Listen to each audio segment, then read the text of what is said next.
At the U.S. Mexico border over the past week, a lot is going on with the U.S. military's role, which is growing.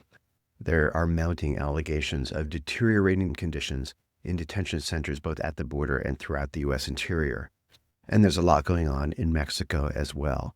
Hi, I'm Adam Isaacson. I work on border security and migration, as well as defense and security at the Washington office on Latin America. But this is not a WOLA product. Maybe it will be someday. But for now, I'm sort of doing a practice run, a rough draft of our latest border update. And, to make these updates, I check the many news sources, many NGO reports, social media posts. Sometimes I even talk to actual people to gather a sense of what's happening at the U.S. Mexico border with regard to security and human rights in particular, migration patterns, and much else. And we at WOLA put out a weekly border update, as we have for really almost every week since the fall of the year 2020. Now, again, these videos are not official WOLA products. I haven't actually run this product through our management to have it all vetted and approved. This is just something I'm recording from my own personal website as I try to get better at videos and build up more of a channel and use this format more as a way to get the word out for folks who may not want to sit and read text and still learn what's happening. So this is sort of a summary of the border update that I put out this afternoon, the afternoon of Friday, December 12th. So let me look at the first topic here. The first thing that I did choose to write about was the growing role that the U.S. military is playing in border security and migration. And this is kind of a big deal. President Trump has been giving the military new things to do on U.S. soil, and the U.S. military, really since the years after the Civil War, for reasons of both law and custom, has generally avoided playing roles in the U.S. interior that involve law enforcement or that would have them in frequent contact with civilians. But they are at the border and they are being given more authorities, including at times in the U.S. interior. One thing that happened last week on December 5th, the Trump White House put out a long-delayed national security strategy document, which is basically the guiding for the next 4 years, or maybe 3 years, policy that will govern how the Pentagon views threats and opportunities and U.S. interests around the world. And, past security strategies have said, it's the Cold War, so communism is the main threat, the Soviet Union. Or they have said after September 11th that global terrorism, particularly Middle Eastern terrorism, is the number one threat that the United States military must be oriented towards. More recently, national security strategies, both under Trump's first term and under Biden, placed China, competition with other great powers in the world, as one of the main threats or priorities to prepare for in terms of security. The current security strategy actually puts the Western Hemisphere and the homeland in the number one top tier role. Main priority for U.S. defense interests in the world is now here at home and closer to home. The document has a lot of nasty things to say about migration, portraying it as a threat or as an invasion. It declares that the era of mass migration is over and that border security is the primary element of national security. And as a result, it calls for targeted deployments of U.S. military assets, quote, to secure the border and defeat cartels, and also tries to justify using the military as it views necessary to use lethal force, including against civilians on what had been law enforcement missions in the past, like the boat strikes that are happening in the Caribbean and the Eastern Pacific, but also probably like what might someday get viewed to be, by this administration, to be threats at the border or even in U.S. cities. The Trump administration, or Donald Trump in particular, has made very little secret of his desire to be able to use soldiers, for instance, against protesters in U.S. cities. And many protests are going on in opposition to ICE and CBP operations, which have been enormously heavy-handed in U.S. cities against migrants. Now, elsewhere on the advancing military role, 10 Democratic senators and 3 House members put out a report this week finding that the Trump administration has siphoned off at least $2 billion from the military budget for immigration enforcement. $1.3 million had paid for this deployment of at least 9,000 or so troops to the U.S. Mexico border. That's active duty troops plus National Guard. At least $258 million is going to send troops into interior U.S. cities and at times to protect buildings and to protect ICE agents who are carrying out immigration control activities in those cities, particularly Los Angeles, Chicago, Washington, D.C. The $258 million also includes the sending of military judge advocate generals, JAGs, to serve as immigration judges. Another $421 million has gone to hold migrants, detained migrants on the premises of U.S. bases, like a sprawling base at Fort Bliss, Texas, which I'll talk about in a minute, but also including the Guantanamo Bay Naval Station in Cuba, where they spent $55 million to hold about 700 people total since January, and at least $40.3 million for military planes' use as deportation planes. The report notes that the Defense Department plans to spend another $5 billion on operations along the U.S. Mexico border using military personnel next year in fiscal 2026. There were some interesting developments in the federal courts regarding some of these National Guard deployments to U.S. cities.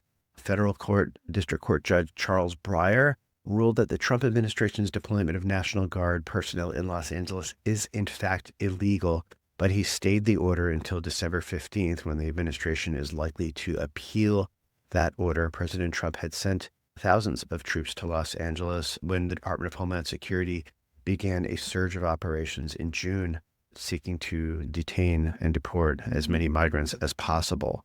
In Washington, D.C., an appeals court panel has stopped for now a lower court's order to end the National Guard deployment. Here, that deployment has increased following the tragic shooting just before Thanksgiving of 2 National Guards people by a man from Afghanistan in downtown right near the White House. Another story that Bloomberg Law reported is that, so far about 25 military JAGs, Judge Advocates General, have been assigned to the immigration court system to serve as immigration judges. And there could be as many as 600 JAGs assigned if the Trump administration gets everything it wants. But what Bloomberg Law has found so far is that those judges are actually denying immigration petitions and issuing final removal orders at a higher rate than the regular civilian immigration judges. About 78% of cases involving military judges have resulted in removal orders, compared to 63% for all judges. The Defense Department has named a new national defense area, this time in California. National defense areas are what the Trump administration is calling the turning of a fringe of territory along a segment of the border into, for all intents and purposes, an extension of an existing military base. And by a fringe, I mean as little as 20 yards. They've been putting up no trespassing signs and basically saying anyone who is caught on that fringe of territory just in from the border is considered someone to be trespassing on a military base, who they can then prosecute for that crime, which could have them in jail for a year or two if they actually do want to. So like Border Patrol or the soldiers actually themselves catch a migrant, they could actually be charged not just with illegal entry, but also with trespassing on a military installation. So the latest zone is in California. It goes west from the Arizona border all the way to the Otay Mountain Wilderness, which is just a bit southeast of San Diego. There are already these marked zones in western Arizona, near Yuma, in all of the New Mexico border, the far west Texas, going from El Paso all the way to about Fort Hancock, and then much of South Texas, where soldiers had put up these no trespassing signs and in fact have the power to hold migrants until Border Patrol can come and arrest them. Again, having military troops, armed military personnel, the power to confront, detain, and hold civilians on U.S. soil in the interior of the United States is something that is very unusual in the last 150 years in the United States, and usually only carried out in emergencies. So we're busting a lot of norms here.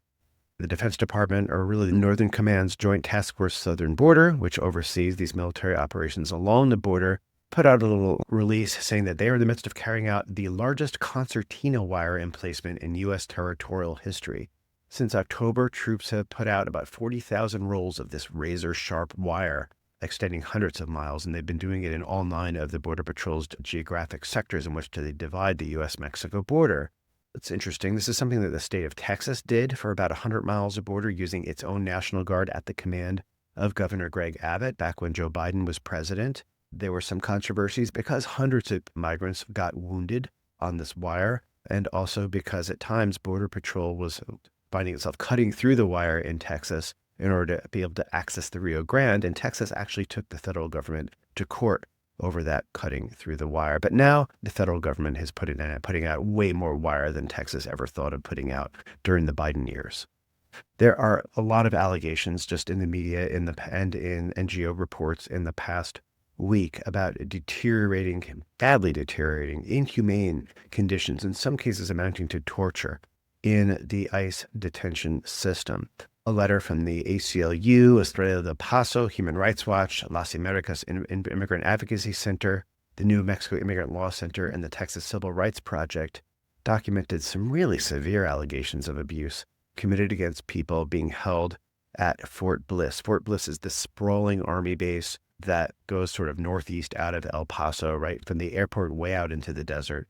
Near the airport, near Montana Avenue, is a facility called East Montana that since August has been taking migrants who are in ICE custody.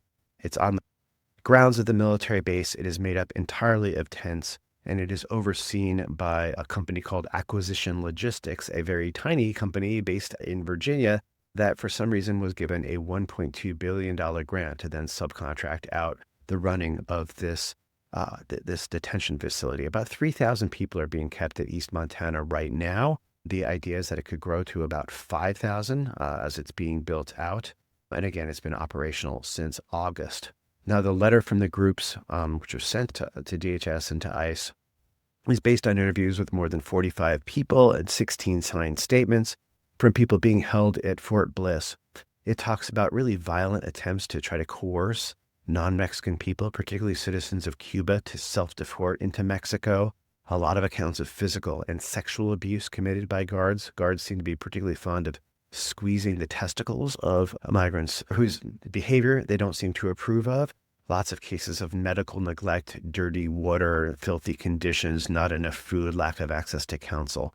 Probably when I read this letter, the thing that stood out most to me were these accounts, and there are several different accounts of different episodes of this happening. Detained men, mainly from Cuba, being shackled, taken on a bus about 15 miles west of El Paso to near the border crossing of Santa Teresa, New Mexico. And there they're taken off the bus, and masked men, presumably officers or agents, urge them to cross into Mexico. In some cases, telling them to go climb over the border wall. Just go into Mexico without even the Mexican authorities knowing about it. Apparently, most of them refused to cross.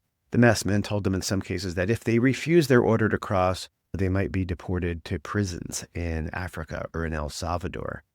Most of them did not go into Mexico, although they reported that some of them did. But obviously, this is incredibly illegal, if at all true. And, the fact that those who did not go across the wall were punished, in some cases violently punished, is extraordinarily disturbing. It's almost unprecedentedly disturbing. Now, Fort Bliss is likely the first of several military installations that are going to go up over the next year or so to be used as ICE detention sites. One that seems to be coming soon is Fort Dix, New Jersey. The letter calls for an end to detention at Fort Bliss and a halt to all third country deportations. Of course, DHS denies that all of this is true. On December 3rd, we learned that Francisco Gaspar Andres, a 48-year-old man from Guatemala, died in the Fort Bliss facility of liver and kidney failure, which certainly appeared to be a consequence of his inability to access medical care. He apparently had a bad liver and was on the liver transplant list. He could not get the medical care he needed, 48 years old. In terms of deaths in custody, we also saw a tweet from Representative Pramila Jayapal, who's the ranking Democrat on the House Judiciary Subcommittee on Immigration, Integrity, Security, and Enforcement. She said she'd just been notified a few days ago of 2 more deaths in custody nationwide, which brings the total since Donald Trump was inaugurated to 25 deaths in custody. That's the most in more than 2 decades, Jayapal said. The cruelty and inhumanity of this administration must end. Our colleagues at Amnesty International put out a report based on some research they did in September, detailing cruel, inhuman, and degrading treatment, which in some cases amounts to torture, in their words, at 2 detention centers in Florida. The Everglades facility run by Florida's state government that Governor Ron DeSantis likes to call Alligator Alcatraz, and the Chrome North Service Processing Center on the outskirts of Miami, which is one of ICE's oldest detention facilities. There at Alligator Alcatraz, the report says that those who the guards want to punish are being put in what's called, in quotes, the box. which is described as a cage that's about 2 foot by 2 foot in surface area, where they're held, shackled, sometimes for hours at a time, hands and feet attached to restraints on the ground in this cage, out in the open in this hot swamp air, exposed to insects with hardly any access to water, which is the kind of a punishment you might expect to have heard about in a movie about the American South in the 1920s, or maybe at one of the black sites that the Bush administration was using for suspected terrorists 20 years ago outside of the United States. But now it's happening right there in South Florida. At Chrome, Amnesty International staffers, in their words, witnessed a guard violently slam a metal flap of a door to a solitary confinement room against a man's injured hand. There were some new filings from attorneys in the Flores Judicial Settlement Agreement, which is this 30-year-old agreement that governs conditions for children held in immigration detention. Yes, we do hold children in immigration detention, although the Flores Agreement says that if they are in such conditions, it normally shouldn't happen for more than 20 days. Well, some of the filings, even from ICE, say that in at least 400 cases, children in August and September were held in detention for more than 20 days, in some cases as many as 168 days. CNN reported on some filings from lawyers in the Flores case who are overseeing conditions there. They were talking mainly about the Dilley, South Texas Family Residential Center in the town of Dilley, Texas, which is a facility for holding families specifically, which the Biden administration had closed, but the Trump administration quickly reopened. There are about 160 families there in Dilley in November. Families defined as parents with children. CNN was told by some of the lawyers of, denial of critical medical care, worms and mold in the food, resulting in children becoming ill, threats, officers and staff threatening to separate families saying that their children are weak, faint, pale, and often crying because they're so hungry, they don't have much to do. Of course, DHS denies this. Border Report reported that about 50 unaccompanied migrant children in the past few weeks have been transported from elsewhere in the country within the Office of Refugee Resettlement's network of shelters. For unaccompanied migrant children, they've been brought to 4 sectors in South Texas. The fear is that the plan is to try to deport them as quickly as possible, which is easier to do from South Texas, where ICE has an airstrip in Harlingen, where they move people out quite a bit. There's about 2,000 kids in the entire Office of Refugee Resettlement system right now, and about 500 of them are now in the South Texas Rio Grande Valley region. All right, just a few updates from Mexico. I would just flag that on December 10th in her morning press conference, the president of Mexico, Claudia Sheinbaum, shared some statistics about U.S. returns of migrants to Mexico. And as of December 10th, 152,592 people have been deported into Mexico since the Trump administration began. Of those, 11,886 were citizens of third countries other than Mexico. We do know a lot of people from Venezuela, Cuba, and Central America have been deported into Mexico, and Mexico has been taking them. That's a bit more than 1,000 people a month. Sheinbaum was in Washington on December 5th for a meeting with President Trump and with Prime Minister Carney from Canada. While she was there, she did have a meeting with Mexican people living in the D.C. area, and she called for good treatment for Mexican women and men living in the United States who have, like most migrants in the United States, been having a rather fearful several months lately. Kate Morrissey, a journalist based in San Diego, reported on a recent visit to Tapachula, which is a city in far southern Mexico in Chiapas, a very short drive from the Mexico-Guatemala border, where a lot of migrants first arrive when they're on their way north or when they first enter Mexico from the south. That is where Mexico's refugee agency, which takes asylum cases for Mexico's system, has one of its biggest offices.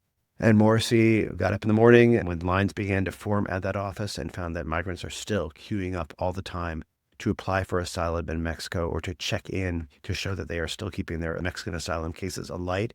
She talked with many people from Haiti, Cuba, and Venezuela who are persisting with their applications. Mexico's asylum system is quite overwhelmed. It's quite backlogged, and it had been receiving a lot of indirect support. The United States supporting the UN High Commissioner for Refugees, which in turn was helping that agency called Comar pay for a lot of its operation expenses. The United States slashed its funding for UNHCR, which in turn has had to cut its funding for Comar. So Comar is trying to do more with even less than before because of the aid cuts from the United States. The Huffington Post revealed the existence of Operation Irish Goodbye, which is an ICE and CBP effort to station agents at U.S. Mexico border ports of entry over the next few weeks to catch migrants who are in the United States illegally as they try to return home voluntarily to visit people in Mexico during the holidays. They're especially going to target buses passing south into Mexico. I'd flag a study by Oscar Contreras Velasco at the University of California at Davis, published in the journal Social Forces, and at least as of now freely available. It's a statistical analysis that found that areas along Mexico's northern border with the United States where organized crime groups are fighting each other are much more dangerous for migrants than areas along the border where one organized crime group has more consolidated control.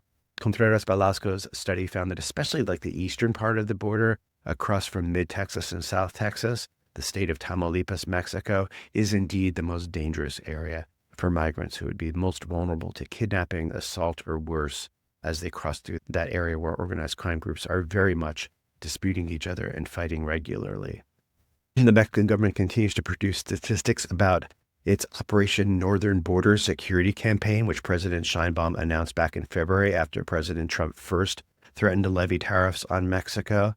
Since then, in that northern border region, this operation claims to have seized about 549 kilograms of northbound fentanyl, but also about 7,000 heavy caliber southbound firearms. It's very common. It's very difficult to buy weapons in Mexico. About 3/4 of weapons found at Mexican crime scenes are usually traced back to gun shops or gun shows in the United States, where it's far easier to buy weapons, and they're often smuggled across the border in many small quantities. In other news, Kilmar Abrego Garcia, nearly 9 months after he was sent to El Salvador's Secot prison, apparently in error, Kilmar Abrego Garcia was just released from ICE detention at the end of the day on December 11th. He, at least as of December 12th, is at home with his family. This was all at the orders of Paula Xinis, the Maryland federal judge who is overseeing his case. He's with his family, but as Abrego Garcia's lawyers say, the Trump administration still has plenty of tools in their toolbox, plenty of tricks up their sleeve if they want to prevent Abrego Garcia from spending much time as a free man inside the United States. Some leaked CBP data given to the conservative website, The Center Square, indicate that Border Patrol apprehended 245 people per day in November, which would be about 7,350 apprehensions over 30 days. That would be a slight decline from October, which was 258 per day instead of 245 in November. In September, there were 280 per day, so a slight decline over the past as we go into the fall and head toward winter, but still much more than we're seeing at the border during the summer. I'd also flag that the Deportation Data Project at the University of California at Berkeley, which regularly files Freedom of Information Act requests to DHS agencies, just got a new tranche of data detailing all arrests and detention stays from ICE between September 2023 and October 15th, 2025. That is a super useful resource. You can download these files, these Excel files that are like 700,000 or 800,000 rows long. Relevant Research has set up an immigration enforcement dashboard that they fed this data into that helps ease searches of that giant amount of data. I'd also flag that House and Senate Democrats held a shadow hearing where they heard some pretty harrowing testimonies from 5 U.S. citizens who endured being detained and in some cases assaulted by DHS personnel, and in some cases what appeared to be clear racial profiling episodes. In October, ProPublica had reported that in about 170 cases, U.S. citizens had been stopped and held by immigration agents, some of them kicked, dragged, and detained for days. The Trump administration has begun charging a $5,000 fee to some people apprehended after crossing the border improperly. That's a provision that appeared in the giant One Big Beautiful Bill Act that Congress passed in July without a single Democratic vote. That fee is likely to be challenged in court. The improper entry statute already specifies that judges could levy a maximum fine of $5,000 for people who cross the border without crossing through a port of entry. In the Guatemalan daily Prensa Libre, I saw an article about a man who had migrated to the United States in 2021, losing a leg in an accident on the La Bestia train on the way north. He was caught and faces deportation, but he faces $336,000 in fines under a Trump administration policy that charges people $998 per day for every day they remain in the United States past the date of their final removal order from immigration judges. The intercept covered a late November Border Patrol raid on a humanitarian aid post operated by the Arizona organization No More Deaths. Agents claimed they were in hot pursuit. They arrested 3 people and broke into a No More Deaths trailer without a warrant. Also in Arizona, Representative Adelita Grijalva, the newest member of Congress, was attending a protest outside a restaurant that ICE had raided in Tucson, Arizona. She was pepper sprayed in the face by an agent wearing green fatigues. An agent also fired a pepper ball at her feet.